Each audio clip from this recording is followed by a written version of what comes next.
Hello साथियों, नमस्कार। आपने देखना शुरू कर दिया है आपका अपना YouTube channel DS Mishra official और आपके अपने चैनल पर इस वक्त की सबसे बड़ी खबर और अच्छी खबर की वीडियो के साथ हाजिर हूं और आपका स्वागत करता हूं इस नए वीडियो सेशन में। और यह वीडियो जो संबंधित होगा और जो बड़ी खबर है वह संबंधित है वैसे शिक्षक साथी जो नियोजित शिक्षक से विशिष्ट शिक्षक बने हैं या प्रधान शिक्षक बने हैं या प्रधानाध्यापक बने हैं या फिर विद्यालय अध्यापक बने हैं। इन सभी शिक्षकों के लिए बड़ी खबर है, अच्छी खबर है और खुशी देने वाली खबर है। और खबर है संबंधित बड़ा वित्तीय लाभ से। तो इस वीडियो में हम लोग ये देखेंगे कि आखिर वह कौन सा बड़ा वित्तीय लाभ है जो सभी विशिष्ट शिक्षक, प्रधान शिक्षक, प्रधानाध्यापक, विद्यालय अध्यापक जो नियोजित शिक्षक से बन के आए हैं उनको मिलने जा रहा है। और पूरी खबर क्या है, इसका स्रोत क्या है और इसकी घोषणा कहाँ हुई है, पूरा इसमें आपको जानकारी देखने को मिलेगी। तो अंत तक मेरे साथ बने रहेंगे और यदि चैनल से अब तक नहीं जुड़े होंगे तो चैनल को सब्सक्राइब करके बेल आइकन को प्रेस कर लेंगे ताकि आगे भी शिक्षा जगत एवं शिक्षकों से संबंधित हर महत्वपूर्ण जानकारी आप तक पहुंचती रहे। तो साथियों, बड़ी संख्या में जो नियोजित शिक्षक से या तो विशिष्ट शिक्षक बने हैं या प्रधान शिक्षक बने हैं या प्रधानाध्यापक बने हैं या फिर टीआरई के बहाली से विद्यालय अध्यापक बने हैं, इन सभी लोगों को कौन सा वह बड़ा वित्तीय लाभ मिलेगा उसको हम लोग विशेष बात उस पर करेंगे। उससे पहले आइए इस क्लिप को सुनिए। और क्लिप कहाँ का है तो हम सभी जान रहे हैं कि वर्तमान में बिहार में बजट सत्र चल रहा है और इस बजट सत्र में प्रत्येक दिन शिक्षा जगत और शिक्षकों से संबंधित मुद्दे लगातार उठाए जा रहे हैं जिस पर विभाग का लगातार जवाब आ रहा है और घोषणाएं भी हो रही हैं। तो उसी संदर्भ में आइए आज सदन में सत्र के दौरान आपसे संबंधित किस बड़े वित्तीय लाभ का डिमांड किया गया और उस पर क्या कुछ माननीय मंत्री का जवाब आया उसको सुन लेते हैं। उसके बाद इस पर हम लोग बात करते हैं कि कौन सा लाभ किनको मिलेगा। तो पहले इस क्लिप को देखिए। हुए कहना चाहता हूं कि इस राज्य के जितने नियोजित शिक्षक थे सबको बीपीएससी के माध्यम से या सक्षमता परीक्षा के माध्यम से सरकार ने सबको राज्यकर्मी का दर्जा दिया। लेकिन सभापति महोदय, आज बिहार राज्य का कोई ऐसा कर्मी नहीं है किसी भी सेवा संवर्ग जिसको पूरे सेवा काल में 3 प्रमोशन का लाभ नहीं मिलता। एमएससीपीएस का नाम है, हर कर्मियों को मिल रहा है। और जब हमारे ये नियोजित शिक्षक प्राइमरी से लेकर +2 के शिक्षक जब ये राज्यकर्मी का दर्जा पा लिए तो जो 3 पूरे सेवा काल में 3 प्रोन्नति का लाभ इस राज्य के सभी कर्मियों को मिलता है, इनको भी मिलना चाहिए था और सरकार को इसकी घोषणा उस अभिभाषण के माध्यम से करनी चाहिए थी, नहीं की है। इसीलिए मैं ये भी संशोधन पेश किया हूं। धन्यवाद। अब इस बिहार के जो हमारे नियोजित शिक्षक थे या तो विद्यालय अध्यापक बन गए या विशिष्ट शिक्षक के रूप में सबों को राज्यकर्मी का दर्जा मिल गया। हम समझते हैं यह जो माननीय जीवन कुमार जी का प्रश्न है कि आम शिक्षकों को प्रोन्नति का लाभ मिले और इस राज्य के सभी सेवा संवर्ग के कर्मियों को पूरे सेवा काल में 3 प्रोन्नति का लाभ मिलता है। वह पद की प्रोन्नति नहीं है बल्कि वह वित्तीय उन्नयन है 10, 20, 30। और इस पर बातें भी कई बार विभाग के अधिकारियों से भी हुई थी। और चूंकि इस राज्य के सभी कर्मियों को यह पूरे सेवा काल में 3 प्रोन्नति का लाभ मिलता है तो अब इस बिहार के सारे शिक्षक हमारे राज्यकर्मी का दर्जा पा लिए हैं। तो जो इस राज्य के सभी कर्मियों के ऊपर प्रभावी है वह 3 प्रोन्नति का लाभ पूरे सेवा काल में इन शिक्षकों को भी मिले। यह भी हम इस प्रश्न के माध्यम, इसका मूल आधार यही है प्रश्न। सभापति महोदय, इस संदर्भ में विभागीय बैठक भी हुई थी, मैं भी था। और चूंकि संख्या भी बहुत है, जो अभी करीब 2.5 लाख वैसे शिक्षक जो पंचायती राज व्यवस्था से होकर के सरकारी सेवक बने हैं, उनकी संख्या भी बहुत है और इस वजह से भी थोड़ा विलम्ब हो रहा है। लेकिन माननीय सदस्यों का ये चिंता कि उनको जो वित्तीय लाभ मिलना चाहिए वो हम लोग उसको देंगे।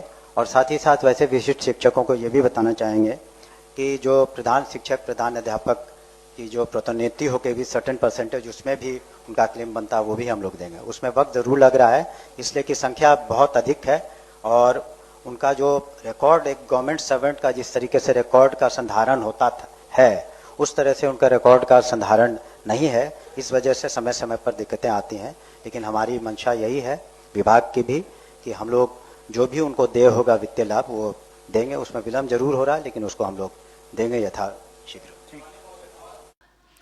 तो आपने इस क्लिप को सुना जिसमें माननीय विधान परिषद सदस्य संजय कुमार सिंह जी के द्वारा वैसे शिक्षक जो पहले नियोजित शिक्षक थे अब उन्होंने सक्षमता परीक्षा दे करके विशिष्ट शिक्षक में वे आ गए, यानी विशिष्ट शिक्षक के रूप में बिहार सरकार के राज्यकर्मी हो गए, या वैसे नियोजित शिक्षक या विशिष्ट शिक्षक जो प्रधान शिक्षक बन गए, प्रधानाध्यापक बन गए, या फिर वैसे नियोजित या विशिष्ट शिक्षक जो विद्यालय अध्यापक बन गए। इन सभी के लिए माननीय सदस्य ने कहा कि जब ये राज्यकर्मी बन गए हैं और राज्यकर्मी जब आपने इनको बना दिया है तो अन्य राज्यकर्मी चाहे किसी भी विभाग के हों उन सभी को जब आप एमएससीपी का लाभ दे रहे हैं, एमएससीपी यानी modify assure career progression scheme जो होता है वह एमएससीपीएस का लाभ सभी राज्यकर्मियों को मिलता है। और यह क्या लाभ होता है? तो यह होता है ग्रांट ऑफ फाइनेंशियल अपग्रेडेशंस।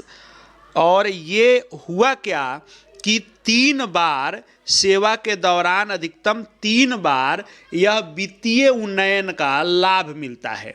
वित्तीय उन्नयन किस रूप में? तो यह इस रूप में मिलता है कि 10 वर्ष पर पहला, 20 वर्ष पर दूसरा और 30 वर्ष सेवा के होने पर तीसरा। इस तीनों टर्म में यानी हर 10 वर्ष के बाद सेम पद पर रहने पर, यानी आपका पद का प्रमोशन भले नहीं हो लेकिन आप अपनी सेवा 10 वर्ष फिर 20 वर्ष और 30 वर्ष ये टर्म पूरा कर लेते हैं तो क्रमशः 3 बार 10वें वर्ष, 20वें वर्ष और 30वें वर्ष पर एमएससीपीएस स्कीम के तहत आपको अगले पे लेवल का लाभ दिया जाता है। यानी आपको आर्थिक रूप से वित्तीय लाभ, वित्तीय उन्नयन जिसको कह सकते हैं, वित्तीय प्रमोशन जिसको कह सकते हैं, उसका बेनिफिट आपको दिया जाता है।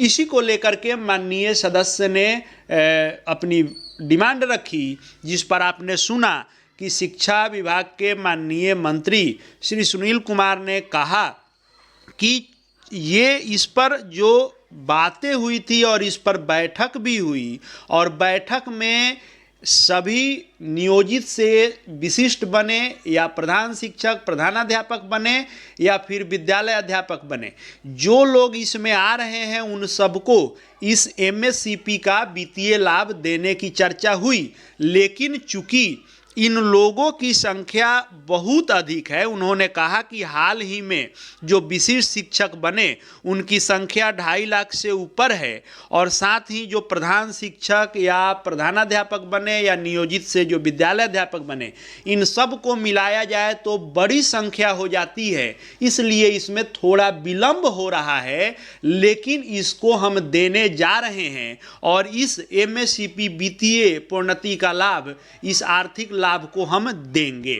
भले थोड़ा विलंब हो रहा है और विलंब का उन्होंने कारण ये बताया कि बाकी कर्मियों की भांति जो अन्य विभाग के अन्य कर्मचारी हैं उनका जिस तरह से सर्विस रिकॉर्ड का संधारण होता है वैसे अभी नियोजित शिक्षक से विशिष्ट या प्रधान शिक्षक प्रधानाध्यापक विद्यालय अध्यापक बने शिक्षकों का सर्विस रिकॉर्ड संधारित नहीं हो पाया है, जिसके कारण यह विलंब हो रहा है। लेकिन थोड़ा सा विलंब है लेकिन हम निश्चित रूप से ये लाभ उनको देंगे और यह यथाशीघ्र हम देंगे, इसके लिए विभाग प्रयास कर रहा है। यानी उन्होंने बड़ी घोषणा की कि एमएससीपी का लाभ जो है 10 वर्ष, 20 वर्ष और 30 वर्ष पर जो वित्तीय उन्नयन देना है वह हम देने जा रहे हैं। थोड़ा सा विलंब है क्योंकि उनके सर्विस रिकॉर्ड का संधारण हो रहा है। जैसे ही उस चीज़ को हम लोग देख लेते हैं उसके बाद ये हम देंगे और निश्चित रूप से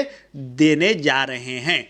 तो एक तरह से कहें तो सदन में चूंकि माननीय मंत्री का यह घोषणा है तो यह आपको मिलना तय समझिए। तो जो भी नियोजित शिक्षक से विशिष्ट शिक्षक, प्रधान शिक्षक या प्रधानाध्यापक, विद्यालय अध्यापक बने हैं उनको क्रमशः 10 वर्ष सेवा के, 20 वर्ष और 30 वर्ष 3 बार सेवा अवधि के दौरान आपको इस एमएससीपी वित्तीय उन्नयन का लाभ देगी बिहार सरकार और इससे आपको बड़ा आर्थिक लाभ होगा। अब देखने वाली बात है कि कितना शीघ्र यह काम हो जाता है और इसका लाभ आपको मिल पाता है। एक और जहां आपकी सेवा अवधि काउंट करने को लेकर के प्रोन्नति के लिए पहले से आदेश जारी हो चुके हैं, तो अब आपकी सेवा अवधि जब काउंट होगी तो नियोजित के रूप में भी जो आप कार्य किए होंगे वह सेवा अवधि जब काउंट होगी तो उस अनुसार आपको इस एमएससीपीएस का लाभ मिलने जा रहा है, जो बड़ी खबर है, अच्छी खबर है